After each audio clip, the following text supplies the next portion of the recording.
तो मूवी के शुरू में हम इरविंग नाम के एक लड़के को देखते हैं जो अपने फ्रेंड्स के साथ बेसबॉल खेल रहा है। वो न्यूयॉर्क यांकीज टीम का बहुत बड़ा फैन है और हमेशा खुद को उनकी टीम में इमेजिन करता है, लेकिन अभी उसे इस गेम में बहुत कुछ सीखना बाकी है और इसी वजह से उसके दोस्त भी उसकी स्किल्स का बहुत मजाक उड़ाते हैं। फिर एक दिन खेलते हुए उसे एक पुरानी बेसबॉल मिलती है और वो उसे उठाकर अपने साथ ले जाता है। यही न्यूज में पता चलता है कि यांकीज वर्ल्ड सीरीज में सबसे आगे चल रही है क्योंकि उनके पास बेब रूथ नाम का एक खतरनाक प्लेयर है। वो अपने हर मैच में अच्छे से रन स्कोर करता है और इसका कारण है उसका बैट डार्लिन, जिसे वो अपना लकी चार्म समझता है। यही हम शिकागो टीम के मैनेजर नेपोलियन को देखते हैं जो रूथ के इस फॉर्म से बहुत परेशान है।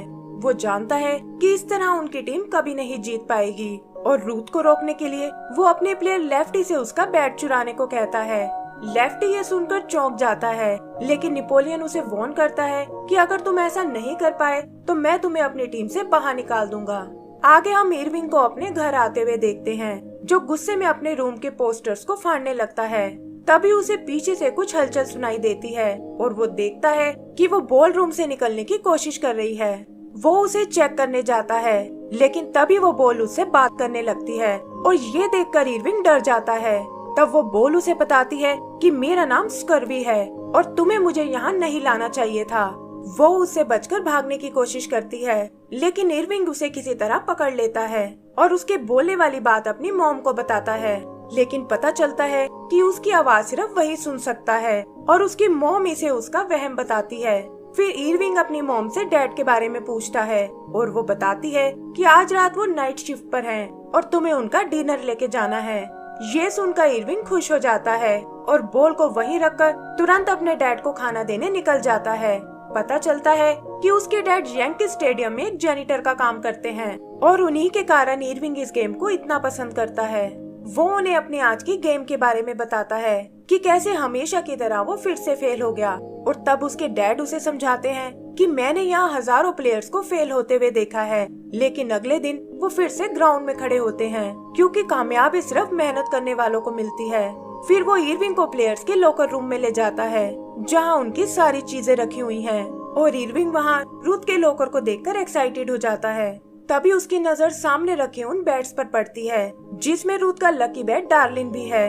इरविन डैड से कुछ और देर वहाँ रुकने को कहता है और वो उसकी बात मानकर उसे 10 मिनट का वक्त देते हैं, लेकिन कहते हैं कि तुम किसी भी चीज को हाथ नहीं लगा सकते। लेकिन इरविंग भला उनकी बात कहाँ मानने वाला था और उनके जाते ही डार्लिन को छूने की कोशिश करता है। तभी एक गार्ड वहाँ आकर उसे रोक लेता है जो असल में शिकागो टीम का प्लेयर लेफ्टी है और वो इरविंग को डराकर वहाँ से भगा देता है। अगली सुबह इरविंग का मूड बहुत अच्छा होता है और यहाँ स्कर्वी उसे बताता है कि मैं भी वर्ल्ड सीरीज में खेल चुका हूँ, लेकिन होम रन की बजाय फाउल बॉल बनकर मैच से बाहर हो गया और किसी ने भी मुझे ढूंढने की कोई कोशिश नहीं की। वो उसे भी इस गेम से दूर रहने को कहता है और बताता है कि मेरी तरह ये तुम्हारे सपनों को भी चकनाचूर कर देगी और तब तुम इस दुख को नहीं झेल पाओगे। तभी उन्हें बाहर किसी के आने की आवाज सुनाई देती है और वो देखते हैं कि यांकीज का मैनेजर एक ऑफिसर को लेकर आया है। वो उन्हें डार्लिन की चोरी के बारे में बताते हैं और कहते हैं कि उनका शक इरविन के डैड पर है क्योंकि रात को उनके अलावा वहाँ कोई नहीं था। तब इरविन उन्हें बताता है कि कल रात मैंने वहाँ एक सिक्योरिटी गार्ड को देखा था और मैनेजर को ये सुनकर बहुत गुस्सा आता है कि आखिर वो अपने बेटे को लॉकर रूम में क्यों ले गया था। वो लोग उनके घर की तलाशी लेते हैं, लेकिन उन्हें वहाँ कुछ नहीं मिलता। गुस्से में मैनेजर उसके डैड को फायर कर देता है और कहता है कि जब तक वो बैट नहीं मिल जाता तुम्हें अपनी जॉब दोबारा नहीं मिलेगी। उसके पेरेंट्स ये सुनकर परेशान हो जाते हैं और उसके डैड को लगता है कि शायद इरविन ने उस बैट को कहीं छुपा दिया है। इरविन उन्हें भी उस गार्ड के बारे में बताता है, लेकिन उसके डैड उसकी एक नहीं सुनते और उसे अपनी नजरों से दूर जाने को कहते हैं। इरविन ये बात स्कर्वी को भी बताता है कि आखिर कोई रूथ के बैट को क्यों चुराना चाहेगा और तब स्कर्वी उसे बताता है कि ये जरूर किसी दूसरी टीम का काम है। ये सुनकर इरविन चौंक जाता है और तुरंत अपने बेसबॉल कार्ड्स को चेक करने लगता है। वहाँ उसे शिकागो टीम के प्लेयर लेफ्टी का कार्ड मिलता है जिसकी शक्ल उस चोर से हूबहू मिलती है और वो समझ जाता है कि ये सब उन्होंने मैच जीतने के लिए किया है। वो ये बात अपने डैड को बताने को कहता है, लेकिन स्कर्वी को लगता है कि बिना सबूत के उनकी बातों पर कोई विश्वास नहीं करेगा। तब इरविंग इस बैट को खुद ही ढूंढने का प्लान करता है। वो जानता है कि आज सारी टीम शिकागो जा रही है और इस वक्त वो उन्हें पेन स्टेशन पर मिलेगी। ये सोचकर वो स्कर्वी के साथ स्टेशन की ओर निकल जाता है, लेकिन देखता है कि वहाँ तो हजारों लोगों की भीड़ है। तभी उसे एक जगह लेफ्टी नजर आता है, जिसके हाथ में वो डार्लिन बैट है, और वो दोनों छुपकर उसकी ट्रेन में चढ़ जाते हैं। वहाँ वो उस बैट को चुराने की कोशिश करते हैं, लेकिन लेफ्टी उन्हें देख लेता है और उन्हें पकड़ने उनके पीछे भागने लगता है। इरविंग दूसरी ट्रेन में कूदकर उससे बचने की कोशिश करता है, लेकिन लेफ्टी उनके पीछे वहाँ भी आ जाता है। इरविंग भी रिस्क लेकर वापस उसी पहली ट्रेन में आने लगता है, और यहाँ वो किसी तरह लेफ्टी से पीछा छुड़ा लेते हैं। टीटी उन्हें थोड़ी दूर जाकर एक स्टेशन पर उतार देता है और बताता है कि न्यूयॉर्क यहाँ से उल्टी डायरेक्शन में है। रात होने के कारण इरविन वही स्टेशन में रेस्ट करने की सोचता है, और यहाँ उसे पता चलता है कि डार्लिन असल में एक फीमेल बैट है और स्कर्वी की तरह वो भी उनसे बात कर सकती है। पहले तो वो एक दूसरे को देखकर डर जाते हैं, लेकिन जल्द ही उनमें दोस्ती हो जाती है। डार्लिन उन्हें बताती है कि कैसे रूथ ने उसे बहुत मेहनत से बनवाया था और वो उसके बिना कभी नहीं रह सकता।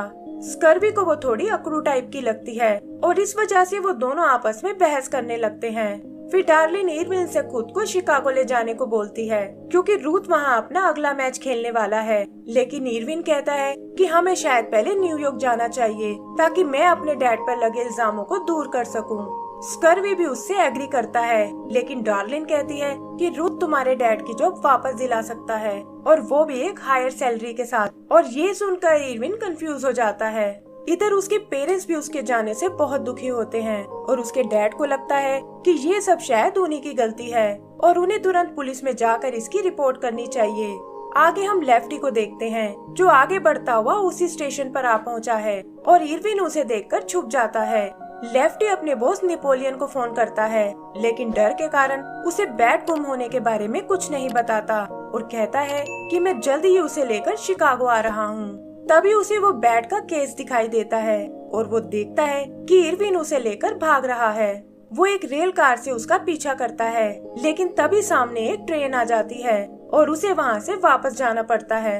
इधर इरविन को रास्ते में एक वेयर हाउस नजर आता है और वहाँ उसकी मुलाकात कुछ ट्रेवलर से होती है, जो खुद भी यांकीस टीम के बहुत बड़े फैन हैं। यहाँ रेडियो से उन्हें पता चलता है कि यांकीस अपना मैच हार गए हैं, और ये सुनकर डार्लिन उसे जल्दी से खुद को शिकागो ले चलने को कहती है। तभी उन्हें एक ट्रेन की आवाज सुनाई देती है और वो बताते हैं कि ये मैनहट्टन एक्सप्रेस है, जो उन्हें सीधा न्यूयॉर्क लेकर जाएगी। इरविन भी उनके साथ वापस जाने लगता है, लेकिन तभी उसे शिकागो जाती हुई एक ट्रेन दिखाई देती है और ये देखकर उसका मन बदल जाता है और वो ठान लेता है कि वो इस बैट को रूथ तक पहुंचाकर ही रहेगा।